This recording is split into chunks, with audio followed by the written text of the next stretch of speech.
media. So earlier, I think Susan or Paulette asked, who is all on social media? Who does Facebook? Yeah. Woo! I was a little worried earlier because it was pretty quiet.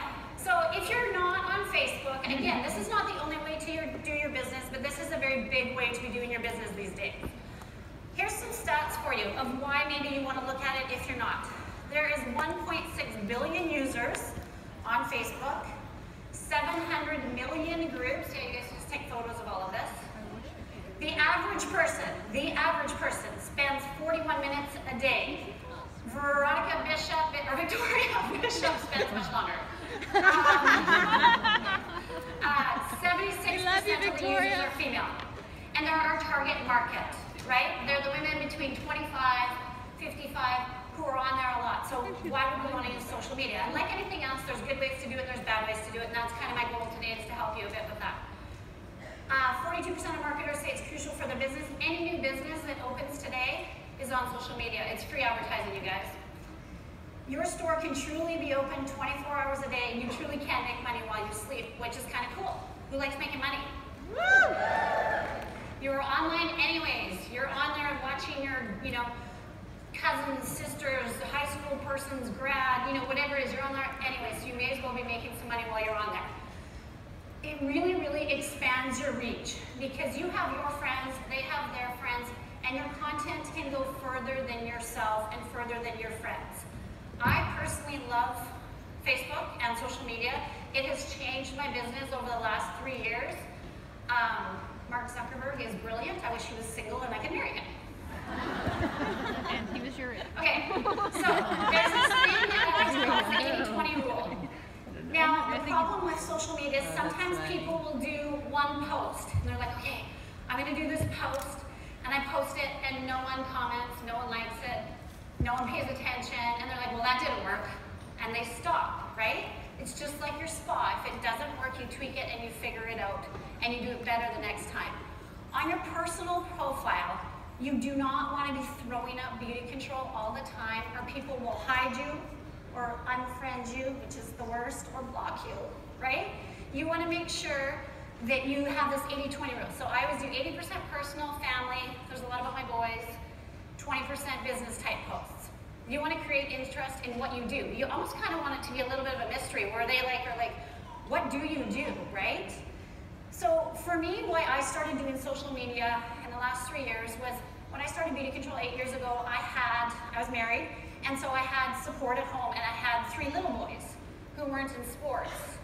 And over the years, those little boys are now 16, 14, and 11, and they play competitive baseball, hockey. There's not one evening that I am at home. I'm running those kids all around. And so for me, I kind of lost my spa time, right? Now, if I just stopped my business, I wouldn't have a business. So I needed to sort of look at things and go, what can I do? How can I fill in these spots in my business? And then the other aspect is being in Canada. We have this massive land mass. And I think we have 1,000 women on our team now with my 3 directors, Jen, Kelly, and Shyla. Oh, is that you? All over Oh, Canada. hi. So of those 1,000 is that people, you? 10 live in my Hello, state. sir. 10. So if I didn't utilize things like social media and other aspects to train my team, to do Beauty U, to do spas, to do all this again, we wouldn't have a business. And also the key is you being able to train your team how to do that. All the girls that are kind of coming on board lately are younger. We've got a lot of young moms on my team, and again, for them, they want to utilize this tool. They don't have the time, their husband isn't wanting them to necessarily go out and spa 3 times a week. So my job is to meet them where they're at and to teach them, right? Okay, so back to some tips again. You want to be creative, right? Again, the big thing is you want to be creative and stand out in a crowd. Victoria's a perfect example of this because she always has these wonderful posts. Now what happens if I just take her post and I copy it, I'm not being myself, I'm not authentic.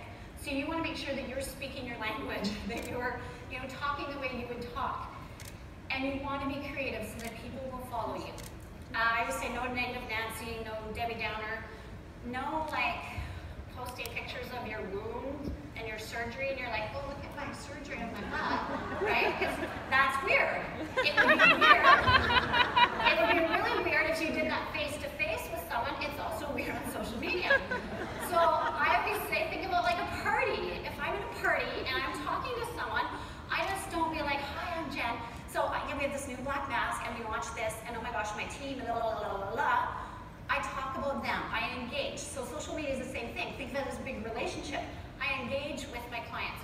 I engage with my consultants on my team, we have relationships. Again, of that 1,000 women, most I've never met face to face. We've laughed together, we've cried together. We've done it all through social media. So that's how powerful it can be. You also want to create engagement. So one of the tricks, when people say, well, I posted something and no one looked at it. The more things that you post on your personal profile that create engagement, which means people liking or commenting or sharing, the more that Facebook chooses to show them your stuff. So let's say if I today had a friend and I asked her to be my friend on Facebook, and she accepts me. Facebook in the beginning shows me a few of her things, right? And if I like, share, or comment, they're like, oh, she likes this, we'll show her more. So I do lots of try and do lots of creative posts. So what's on your running playlist was one because I needed some new music. The one on the left there where I said it's a family biz, this was amazing. I did not talk about anything business. I just said, Jack, that's my youngest. Jack really wanted to make some extra money. Good thing his mom works from home. And that's him filling up shampoo bottles, samples with Nutri-Rich. It blew up. I think I sold like 10 sets of Nutri-Rich hair care. And my team was like, oh my gosh, where'd you get those bottles? How do you do that? So then they're doing the same thing with their kids with their own photo. So that's a way, again, where I'm not selling. I'm not saying, buy this Nutri-Rich with a picture of a brochure. I'm creating interest, right? Okay, how to maximize. I was supposed to pick like 3 big things. So number 1, you need to create a client group. A client group is for your people. This is for your people who have purchased BeautiControl, who love you, and it's a space where your personality can come through. Are you guys complaining over there? I post stupid things. Wow. Value. Pictures of Yes. me. Wow. I make it fun. Oh, wow. You let your love for the product come through. It's your space, right? And you want to have people in your group that are like-minded, again, who've tried the product, who use the product, who are your clients. So there's 2 types of groups. We have team groups and we have client groups, right? So the team, which most of us do, I believe. A lot of us don't do a client group, and that's where I do the majority of my selling. Again, in my life today, I don't spa because I don't have the time. I'll have big spas in my home, but I'm not doing the 2 to 3 a week like I used to do. So I do tons of social media, one-on-ones, traveling baskets, things that I can do around my kids. Our team, I split my team up into a spa girl and a shopper because I talk to them differently all the time. So I split my team up into that as well.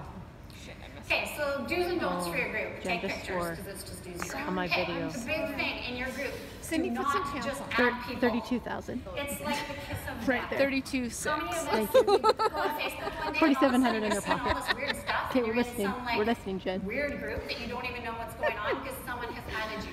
It's not cool, and it's, again, like a party.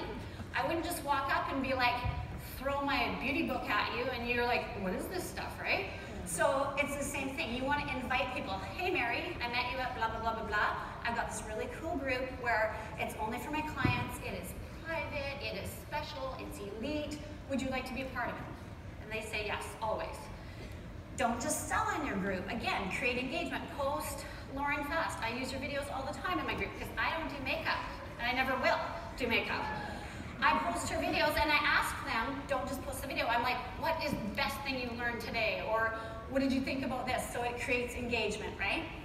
Don't beg people, please buy this, you know, that sort of thing. Don't mass post. So don't wake up in the morning and go, okay, I'm gonna do 10 posts today. I'm gonna do them all at once. Because again, that's all they see and they're like, who's the crazy chick who's spitting up BeautiControl on me, right? So again, think about it as a relationship. You wouldn't do that face to face. Do not do it in your group. And the big thing, don't have an open group. Now, I'm going to tell you why. My group, there's open, closed, private. Private, no one sees anything and it's completely secret. Open, everyone can see it. Closed, only the people who are in it can see what's going on. Now, I'm going to tell you why. When I buy from Lululemon, because that's a big shopping site, and we're in Canada, right, so you gotta shop online. If anyone else was to see my shopping history and see what I'm buying, I'd probably be embarrassed.